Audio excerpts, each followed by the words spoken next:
UP के बहराइच में रविवार को मूर्ति विसर्जन के दौरान हिंसा हुई। इसमें गोली लगने से 22 साल के राम गोपाल मिश्रा की मौत हो गई। इस घटना के बाद से बहराइच आक्रोश की आग में झुलस गया।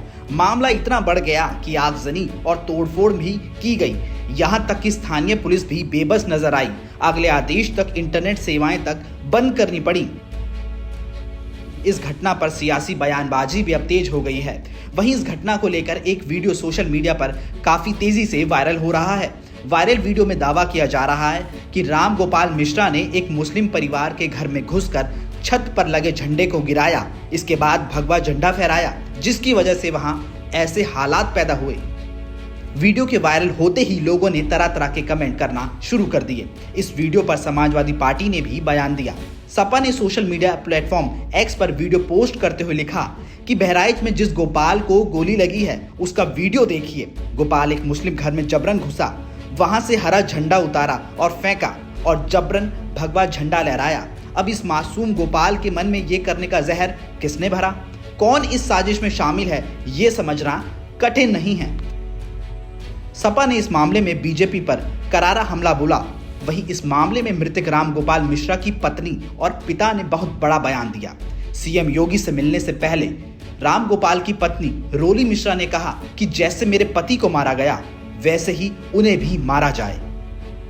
जितना दर्द मेरे पति को पहुंचा उतना ही दर्द उन लोगों को भी पहुंचे। उनके पिता ने भी न्याय की मांग की। जितना दर्द हमारे पति को पहुंचा है इतना ही दर्द उनको पहुंचे, तब जाके हमारे पति को आत्मा को शांति मिलेगी, तभी हम लोगों को भी शांति मिलेगी। और कुछ नहीं चाहिए। कहाँ बताओ उनसे नहीं कहा कि हमारे लड़का कहाँ मारा गया, तड़पाए गोली से मारा गया है, समझो। तो उनके सजा दी जाए, उनके जिंदगी में हमारा परिवार नष्ट किया है तो किन सजा देंगे। परिजनों का ये बयान तब आया जब वो सीएम योगी से मिलने लखनऊ जाने वाले थे। राम गोपाल की पत्नी का बयान चर्चा का विषय बन गया, जिसके बाद मृतक राम गोपाल मिश्रा के परिजनों ने लखनऊ जाकर सीएम योगी से मुलाकात की। सीएम ने पीड़ित परिवार का दर्द सुना। पीड़ित परिवार ने सीएम से मदद की गुहार लगाई। राम गोपाल मिश्रा के पिता कैलाश नाथ ने कहा, मेरा तो पूरा परिवार बर्बाद हो गया है, मैंने अपना बेटा खो दिया है। उन्होंने मुख्यमंत्री से दोषियों को सजा देने की बात कही। परिजनों की बात सुनने के बाद योगी आदित्यनाथ ने उन्हें आश्वासन दिया कि इस मामले में दोषियों को सख्त से सख्त सजा दिलाई जाएगी। पीड़ित परिवार मिला माननीय मुख्यमंत्री जी से। माननीय मुख्यमंत्री जी ने ही बुलवाया था अपनी ओर से। पीड़ित परिवार ने अपनी बात कही कि कड़ी कार्रवाई होनी चाहिए। उस पर उनका आश्वासन था कि कठोर से कठोर कार्रवाई होगी, जो भी दोषी होगा और जो इस घटना में शामिल रहा होगा उसके खिलाफ कड़ी से कड़ी कार्रवाई होगी। दूसरा, परिवार को 10 लाख रुपए की आर्थिक सहायता, एक मुख्यमंत्री आवास, शौचालय, आयुष्मान भारत का कार्ड और जितनी भी सरकारी योजनाएं हैं उनसे उस परिवार को लाभान्वित किया जाएगा। और उसकी पत्नी हाई स्कूल पास है, तो अगर उसके लायक कोई ऐसी चीज़ है या नौकरी है या संविदा पर कोई ऐसा मानक के अनुसार रहेगा तो उस पर भी विचार करने के लिए कहा। एक बड़ा अहम सवाल है सर, आप उसी विधानसभा से चीज़ें आपने देखी, क्या आप कुछ बड़ी वजह मानते हैं जो चीज़ें इतनी बढ़ गई और बात यहाँ तक आ गई कि पूरे जिले में इस तरह की स्थिति उत्पन्न? नहीं, पूरे जिले में स्थिति नहीं उत्पन्न हुई, अगल बगल के गाँवों में स्थिति उत्पन्न हुई और उसके पीछे जो अधिकारी थे उनको दंडित किया जा चुका है। जांच हो रही, जो शेष बचे हैं उनको भी बहुत जल्द ही दंडित किया जाएगा। एक आखिरी सवाल रहेगा सर, जिस तरह से पीड़ित परिवार ने मुलाकात करी, क्या लग रहा है पीड़ित परिवार से भी अभी बातचीत करी? उन्होंने बताया कि हम मांग करते हैं कि जो दोषी हैं उनका एनकाउंटर किया जाए। इसके साथ ही उन्होंने ये भी नहीं, वो कड़ी कार्रवाई करने की बात की। अब कड़ी कार्रवाई में परिस्थितियां और समय, अब पुलिस पकड़ने जाए और पुलिस के ऊपर उनके पास लाइसेंसी बंदूक है, वो फायर करने लगे तो पुलिस गोली तो खाएगी नहीं।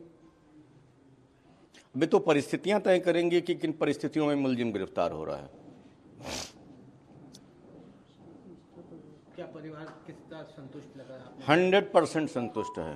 परिवार गाड़ी में बैठा है, 100% संतुष्ट। पूजा का है, सेंसिटिव जिला है, प्रदेश है, तो आपको पूरी ताकत के साथ वहाँ पर अपना प्रशासनिक तंत्र, प्रशासनिक अमला अधिकारी। अब उसके बाद अब किसी अधिकारी को हटाएंगे, सस्पेंड कर, जो चला गया जो दुनिया से, जिसके घर जला दिए गए, जिसके मकान जला दिए गए, पूजा का है, सेंसिटिव जिला है, प्रदेश है, तो आपको पूरी ताकत के साथ वहाँ पर अपना प्रशासनिक तंत्र, प्रशासनिक अमला, अधिकारी। अब उसके बाद अब किसी अधिकारी को हटाएंगे, सस्पेंड कर, जो चला गया जो दुनिया से, जिसके घर जला दिए गए, जिसके मकान जला दिए गए, पूजा का है, सेंसिटिव जिला है, प्रदेश है, तो आपको पूरी ताकत के साथ वहाँ पर अपना प्रशासनिक तंत्र, प्रशासनिक अमला, अधिकारी। अब उसके बाद अब किसी अधिकारी को हटाएंगे, सस्पेंड कर, जो चला गया जो दुनिया से, जिसके घर जला दिए गए, जिसके मकान जला दिए गए। और ये देखिए, इस घर को बाहर से कुंडी चढ़ाकर लोग जा चुके हैं, यानी कि ताला भी नहीं लगाया उन्होंने। क्या कोई अंदर है? क्या नहीं है, कोई अंदर नहीं है। यहां पर भी गेट बाहर से बंद है और इसके आगे आप आएंगे तो आप देखिए यहां पर भी ताला लगा हुआ है। ये देखिए, कुछ लोग यहां से जा रहे हैं और एक पुलिसकर्मी है जो उन्हें रास्ता बता रहे हैं। कहां से आ रहे हैं भैया ये लोग? ये जो है बाजा वाले हैं, बाजा वाले हैं, उसी दिन से फंसे थे तो आदेश हुआ इनको बाहर कर दो। उस दिन फंस गए थे जो आए थे उस दिन जब शोभा यात्रा चल रही थी? जी। अच्छा, एक सेकंड में जरा बात कर लूं। शोभा यात्रा में आप लोग बाजा बजा रहे थे? नहीं, हम लोग नहीं बजा रहे थे। हम लोग यहाँ लोकल के रहने वाले हैं। हम इन लोग के साथ छोड़ने जा रहे हैं, थोड़ा डरे हुए हैं। तो जबकि डर का ऐसा कोई माहौल अब नहीं है, तो इन लोग को छोड़ने के लिए बहराइच की ओर हम लोग जा रहे हैं। अच्छा।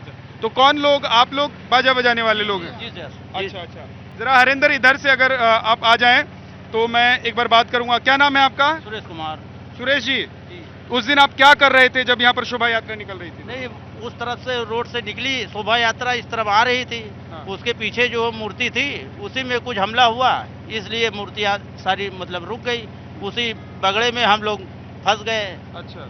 फंसे ही रह गए। उसके बाद में अब भैया से मतलब विनती किया गया कि किसी सूरत से हमको घर पे भिजवाइए, तो इसलिए अब आज मौका मिला है तो जा रहे हैं घर। कहाँ वैसे रहने वाले कहाँ के आप लोग? बहराइच के? नहीं, कौन से मोहल्ले, कौन सी बस्ती के? ये काशीराम आवास में हम लोग रहते हैं। अच्छा। गुलाबी मंदिर। उस दिन जिस दिन यात्रा निकल रही थी तो आप लोग गाना ढोल बजा रहे थे? जी।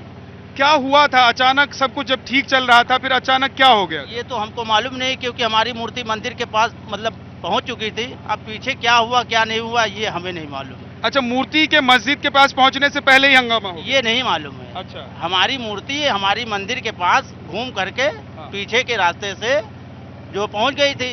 अब पीछे क्या हुआ क्या नहीं हुआ ये नहीं मालूम। अच्छा, एक चीज और बताइए कि उस दिन कितनी बड़ी संख्या में लोग उस यात्रा में शामिल थे? वैसे अब इसका तो कोई जोड़ ही नहीं।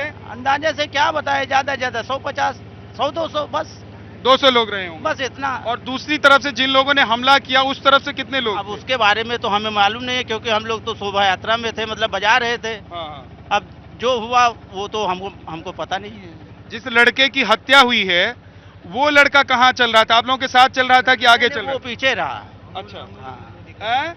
हम लोगों की मूर्ति जो है आगे थी। अच्छा, कितनी मूर्तियां थी उस दिन यात्रा में? लगभग 15-16। तो वो एक ही मंदिर की मूर्ति थी कि अलग अलग मंदिर? अलग अलग गांव की थी, अलग अलग मंदिर की भी थी। सब मूर्तियां और सब मंदिर के जो लोग थे वो एक साथ ही निकल रहे थे? हाँ, वो महासमिति की मूर्तियां थी, इसीलिए सारी मूर्ति एक साथ में चल रही थी। अब कोई 10 कदम आगे कोई 10 कदम पीछे, इसी तरह मतलब सारी मूर्तियां चल रही थी। ठीक है, एक सेकंड आप मैं जरा दिखा देता हूँ कि देखिए ये ढोल बाजा लेकर यहाँ पर पहुंचे हुए थे, क्योंकि ये जो यात्रा चल रही थी उसमें ये लोग शरीक थे।